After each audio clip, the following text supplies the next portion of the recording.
Mesdames, messieurs, bonsoir. J'ai farmé Temporis 5 pendant 10 jours à raison de 15 heures par jour, pour un équivalent du niveau 80, un top 10 serveur. Je vais vous donner mon avis aujourd'hui sur Temporis 5, qui est pour moi un Temporis très spécial. Il faut savoir que je ne suis pas un excellent joueur, je pense être correct, voire peut-être même bon, mais pas excellent. Mon objectif était de faire les donjons dimension 3, à savoir que je pense que sur ce Temporis là, le contenu late game est inaccessible sans vendre son âme. Il y a tellement à farm, que ce soit les métiers, les donjons, les monstres, sur ce Temporis là, vous devez tout faire. Pour moi, le réel problème de Temporis 5, c'est que les développeurs n'ont pas testé leur jeu. C'est sûr et certain, étant donné la quantité de ressources nécessaires, c'est juste humainement infaisable. On peut prendre comme exemple le niveau 74. Vous pouvez voir ici qu'il y a 46 de viande hachée, pourquoi pas, 36 de noyer, pourquoi pas, plus 180 d'orties qui sont que des ressources de métier, et ce n'est pas fini. Nous avons également une autre carte à remettre pour le niveau 74 qui comprend 160 d'orge, 28 poissons chatons, 92 de bois de frêne, 12 poissons panés, et ce n'est pas fini. Encore une carte, allons-y, c'est la fête, 200 de sauge, 21 de crabe surimi, encore et encore, c'est juste beaucoup trop. Ce n'est pas possible. Et rien qu'au terme de pod, c'est n'importe quoi. Imaginez avoir tout ça sur vous quand vous allez crafter les cartes. C'est pas possible. Alors certes, on va faire des allers-retours, mais ce n'est pas du tout optimisé. Après, certes, ils ont baissé le coût en ressources nécessaires, mais pour moi, ce n'est toujours pas suffisant. Et en plus de cela, malheureusement, on a eu quelques petits soucis dans le rush, à savoir que nous devons aller chercher des neuils morts. Donc, nous avons passé une soirée entière dans la forêt maléfique pour essayer d'aller chercher cette ressource qui était à l'époque très rare. Nous avons passé donc beaucoup de temps à farmer ces mobs et malheureusement, le lendemain, nous avons eu un petit patch qui nous a dit « Écoutez, votre ressource qui se vendait 14 000 et qui était pratiquement introuvable, vous la trouverez partout. » Donc nous avons juste perdu du temps et malheureusement, nous nous sommes fait avoir dessus. Alors certes, je comprends le principe qu'ils n'ont pas pu tout tester parce qu'il n'y avait pas la quantité suffisante de joueurs pour les tests, mais de là à s'imaginer que c'était faisable qu'un serveur entier aille farmer au même endroit des neuils, évidemment qu'il n'y allait plus en avoir sur un mob au taux d'apparition assez faible. Autre problème qui m'a marqué personnellement, c'est le problème des 3 zones HL qui sont très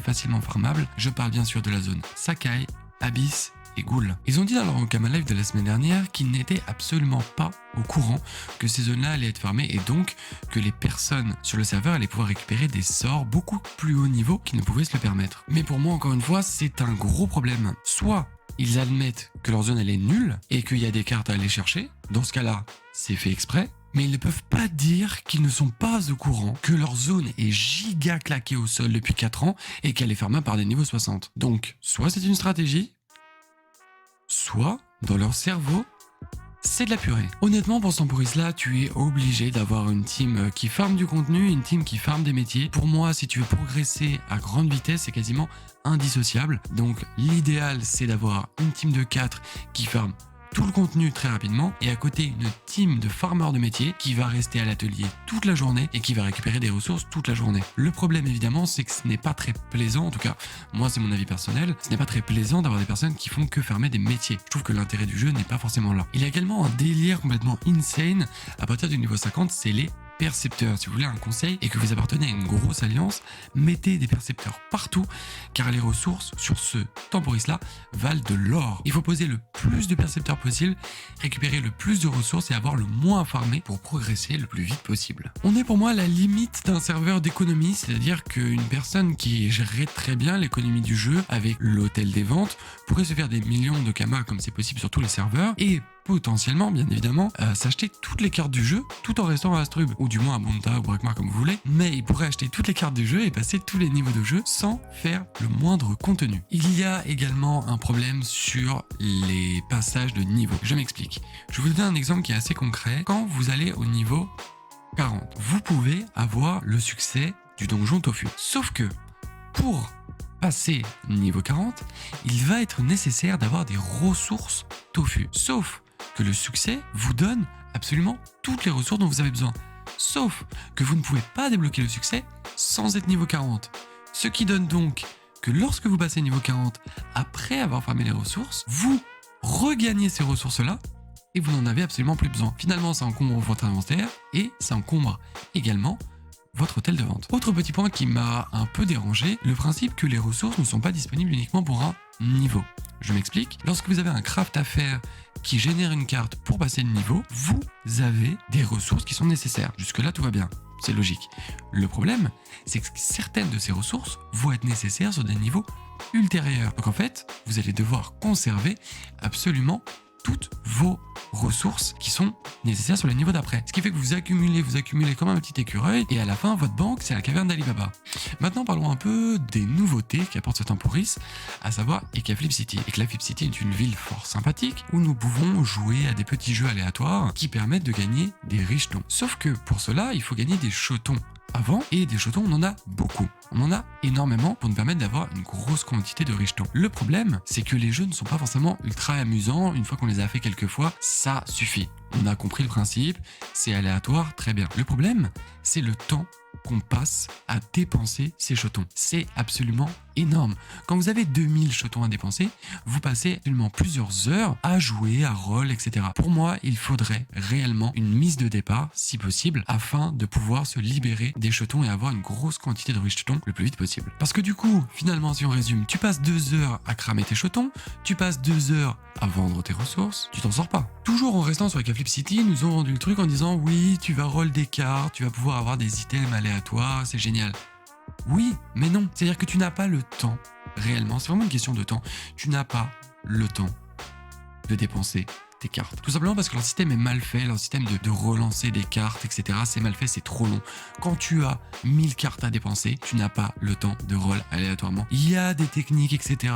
Oui, je sais, mais non. Là, tu n'as pas le temps. Réellement, ce n'est pas possible. Et tu vas préférer faire des crafts que tu connais afin d'optimiser ton temps. Pour moi, si le jeu est communautaire, ils auraient dû mettre en place des outils qui vont avec, à savoir des outils in-game. Par exemple, je pense aux échanges, quand on veut échanger une recette entière qui permet de craft une carte pour passer de niveau, à ne pas avoir à chercher 20 ans. Nous, on jouait en grosse équipe, on avait énormément d'échanges à faire selon les métiers, et donc forcément, on perdait un temps fou et on se perdait totalement. On a quand même mis en place un Excel qui passait très très bien, très optimisé et autres, donc jusque-là, c'était sympa, mais ce n'était pas suffisant car il manquait des outils en jeu. Après avoir vu l'Ankama Live, le premier Ankama Live, il y a vraiment un problème d'objectif. Dofus, c'est le niveau 200. Peut-être que je me trompe, mais c'est un réel objectif. Le leveling dans ce jeu-là est excellent et le contenu niveau 200 est excellent. Donc tu as un vrai intérêt à passer le niveau 200 le plus vite possible. Parce que jusqu'à présent, moi je farmais des donjons claqués sans intérêt. Donc certes, on va redécouvrir certaines zones du jeu qui nous avaient peut-être échappé, mais grosso modo, quand on connaît le jeu,